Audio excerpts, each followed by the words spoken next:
people who work from home are susceptible to mental health problems Mm. because they're always isolated. They're alone at home. They don't have a social life.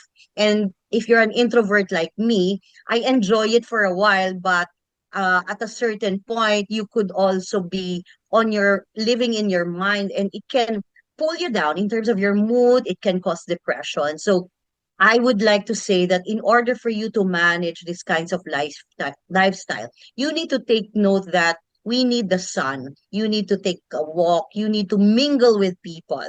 Even if you're an introvert, it helps you to really become happier in terms of your mood, someone to talk to, someone to listen to your problems, and you in the same manner socializing.